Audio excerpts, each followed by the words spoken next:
I'm here to talk about a few basic formatting tips here. When we look at this number, we don't know what the value really is of it. You could click on the comma. It will tell us that we have 33 million.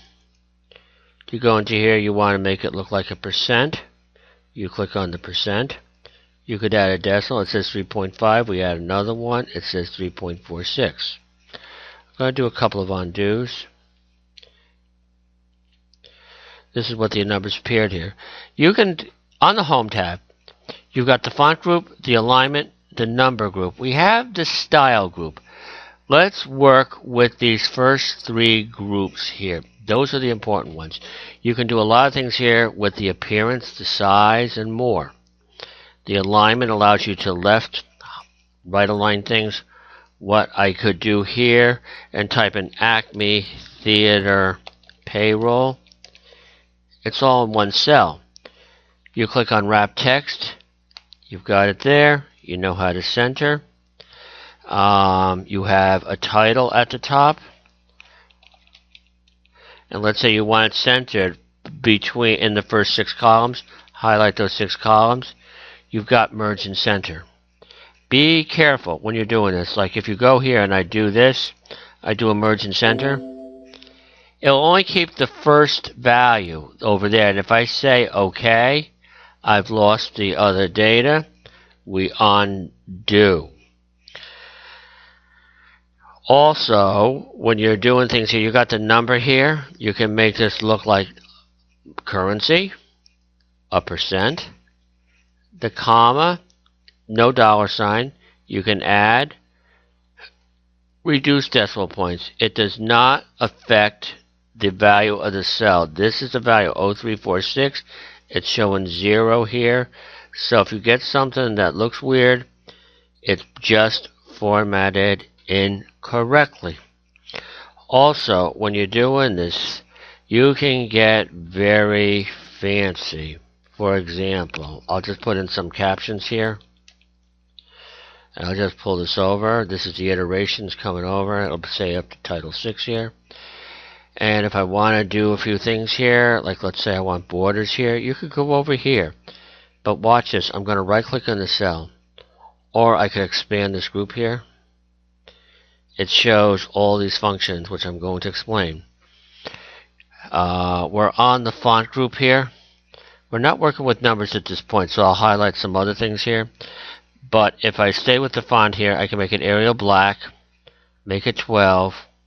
You can go into fancy underlines, double underline, change the color.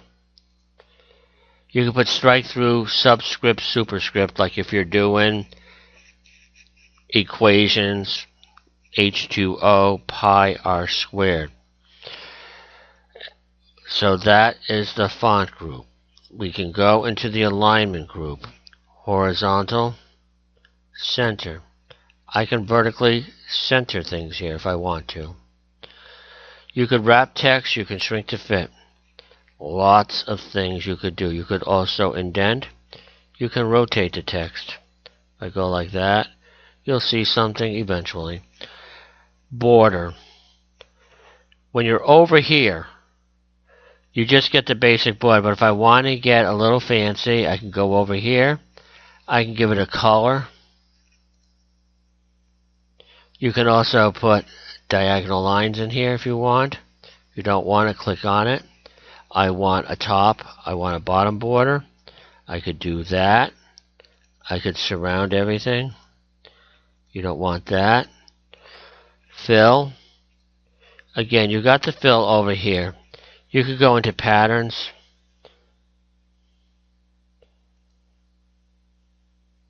If I go into a color here, I'll just use something simple.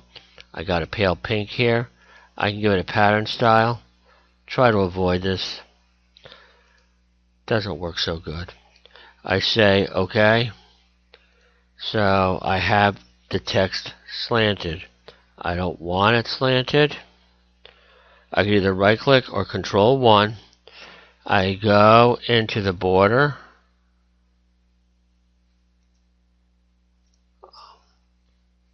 Alignment. I can make it vertical. I don't want that. I want it horizontal. I could also just type in 0. So everything is, if I want to make all the columns the same width, this is even cooler. You highlight them, you go into a vertical line in between. They're all the same width. Talking about formatting numbers. You could go into here. I right click inside this. I left click on format cells. I go into number. We go special. Social security number. If I'm doing a phone number, special phone number.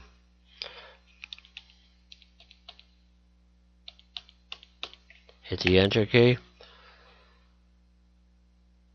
Widen it. Puts the parentheses. And what's in the cells here is literally just a number.